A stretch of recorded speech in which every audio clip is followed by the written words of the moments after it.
हिंदी के रचनाकार सियाराम शरण गुप्त ने एक कहानी लिखी है जिसका नाम है काकी। इसमें उन्होंने एक छोटे से बालक श्यामू, जिसका नाम है, उसकी करुण कथा, उसके मार्मिक हृदय के बारे में, माँ के प्रति उसका जो स्नेह है, निर्मम प्रेम है, माँ के निर्मल प्रेम के बारे में उन्होंने कुछ लिखा है। आइए हम उनकी रचना को पढ़ते हैं। उनके लिखे हुई रचना काकी। उस दिन बड़े सवेरे जब श्यामू की नींद खुली तब उसने देखा घर भर में कोहराम मचा हुआ है। उसकी काकी उमा एक कंबल पर नीचे से ऊपर तक कपड़ा ओढ़े हुए भूमि पर सो रही है। घर के सब लोग उसे घेर कर बड़े ही क्रंदन स्वर से विलाप कर रहे थे। लोग जब उमा को श्मशान ले जाने के लिए उठाने लगे तो श्यामू ने बड़ा उपद्रव मचाया। लोगों के हाथ से छूटकर वह उमा के ऊपर जाकर गिर पड़ा और बोला, नहीं, काकी तो सो रही हैं, आप लोग इन्हें कहां लिए जा रहे हो? मैं तो न ले जाने दूंगा। लोगों ने बड़ी कठिनाई से उसे हटाया। काकी के अंतिम संस्कार में भी वह न जा सका। एक दासी राम राम करके उसे घर पर ही संभाले रही। यद्यपि विद्वान गुरुजनों ने उसे विश्वास दिलाया कि उसकी काकी उसके मामा के यहाँ गई हुई है, परंतु असत्य के आवरण में सत्य बहुत समय तक छिपा न रह सका। आसपास के अबोध बालकों के मुंह से यह प्रकट हो ही गया। यह बात उससे छिपी न रह सकी कि काकी और कहीं नहीं ऊपर राम के यहाँ गई हुई है। काकी के लिए कई दिन लगातार रोते रोते उसका रुदन तो क्रमशः शांत हो गया था, पर शोक शांत न हो सका। जिस प्रकार वर्षा के मौसम में 1 या 2 दिन में पृथ्वी के ऊपर का पानी तो समाप्त हो जाता है, किंतु उसकी नमी नीचे बनी रहती है, उसी प्रकार काकी के न रहने का उसका जो गम था वह उसके हृदय में जाकर के बस गया। वह प्रायः अकेला बैठा हुआ शांत मन से ऊपर आसमान की ओर निहारता रहता था। एक दिन उसने ऊपर एक पतंग उड़ती हुई देखी। न जाने क्या सोचकर उसका हृदय एकदम खिल उठा। वह दौड़कर अपने काका विश्वेश्वर के पास जाकर बोला, काका, मुझे एक पतंग मंगा दो। बच्चा अपनी माँ को काकी और पिता विश्वेश्वर को काका ऐसा ही कह के बुलाया करता था। अपनी पत्नी की मृत्यु के बाद से विश्वेश्वर बड़े ही अनमने मन से रहने लगे थे। अच्छा, मंगा दूंगा, ऐसा कहकर वे उदास भाव से उठे और बाहर की तरफ चले गए। श्यामू पतंग के लिए बहुत ही उत्कंठित हो उठा। वह अपनी इच्छा को किसी भी प्रकार से रोक नहीं सकता था। एक जगह खूंटी पर विश्वेश्वर का एक कोट टंगा हुआ था। इधर उधर देखकर उसने उसके पास एक स्टूल सरकाया और उस पर चढ़कर कोट की जेब टटोली। उसमें से एक चवन्नी लेकर के वह वहां से भाग गया। यह 70 से 80 का दशक का वो जमाना है जब चवन्नी पैसे में डोर और पतंग दोनों आ जाती थी। सुखिया दासी का लड़का भोला श्यामू का साथी था, हम उम्र वाला था।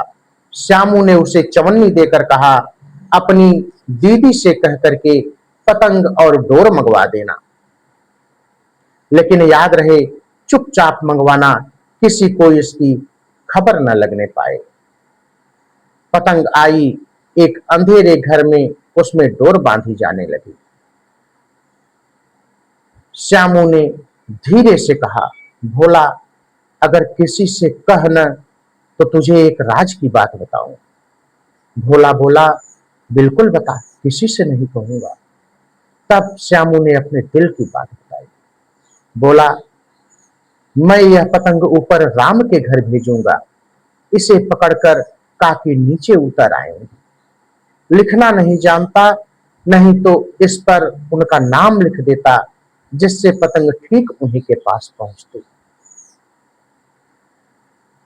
श्यामू का जो साथी था भोला, वह श्यामू से थोड़ा ही समझदार था। उसने कहा, बात तो तुमने बड़ी अच्छी सोची है, काकी नीचे तो आ जाएंगी, लेकिन एक समस्या है। ये पतंग की डोर बहुत पतली है, इसे पकड़कर काकी उतरने लगे और कहीं यह डोर टूट जाए तब क्या होगा? हाँ, रस्सी अगर मोटी होती तब काम ठीक हो जाता। श्यामू गंभीर हो गया। बात तो लाख टके की है, पर कठिनाई यह है कि मोटी रस्सी कैसे मंगाई जाए। पास में दाम तो है नहीं, और घर के जो आदमी उसकी काकी को बिना दया मया के जला आए हैं, वे उसे इस काम के लिए कुछ देंगे नहीं। इस दिन रात को श्यामू को नींद नहीं आ सकी। अगले दिन फिर वह सुबह उठा और उसने पहले दिन वाली ही तरकीब लगाई। इस टूल को कोट के पास सरका कर ले गया और उसमें से उसने 1 रुपया निकाला और भोला को दे करके बोला कि भोला, अच्छी अच्छी 2 रस्सियां मंगवा देना। यदि एक रस्सी छोटी पड़ेगी तो दूसरी जोड़ दी जाएगी, और मैं जवाहर भैया से कागज पर काकी का नाम लिखवा दूंगा, इससे पतंग ठीक उन्हीं के घर जाएगी। 2 घंटे बाद दोनों उत्कंठित प्रसन्न मन से एक अंधेरी कोठरी में बैठ करके पतंग पर डोर बांध रहे थे। लेकिन अचानक उनके इस शुभ कार्य में विघ्न डालने के लिए क्रोधित रूप से विश्वेश्वर वहां उपस्थित हो जाते हैं।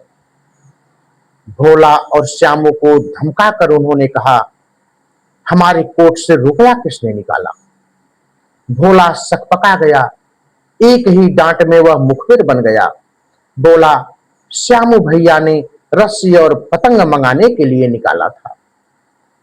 विश्वेश्वर ने श्यामू को 2 तमाचे जड़कर कहा, चोरी सीख कर जेल जाएगा। अच्छा, तुझे आज अच्छी तरह समझाता हूं।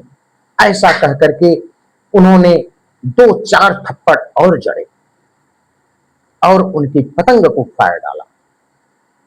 अब रस्सियों की ओर देख करके बोले, ये किसने मंगवाई? भोला ने कहा, उन्होंने ही मंगवाई हैं। कह रहे थे इससे पतंग तान कर काकी को ऊपर राम के यहां से नीचे उतारेंगे। विश्वेश्वर एक क्षण के लिए हतबुद्धि होकर खड़े हो गए। उनका दिमाग काम नहीं कर रहा था। लगा जैसे हजारों वोल्टेज का करंट लग गया हो। उन्होंने फटी हुई पतंग को उठा करके देखा। उस पर एक कोने पर लिखा हुआ था, काकी। छोटा बालक श्यामू अब भी डर के मारे थर थर थर थर कांप रहा था। विश्वेश्वर एकदम शांत भाव से खड़े हैं। कुछ बोलने की उनकी क्षमता नहीं हो रही है। उन्होंने अपनी दोनों बाहों को फैलाया और उस छोटे से बच्चे को उठा करके गले से लगा लिया। एक शब्द उनके मुंह से आवाज तक न निकली। यहीं पे यह पाठ समाप्त होता है। धन्यवाद।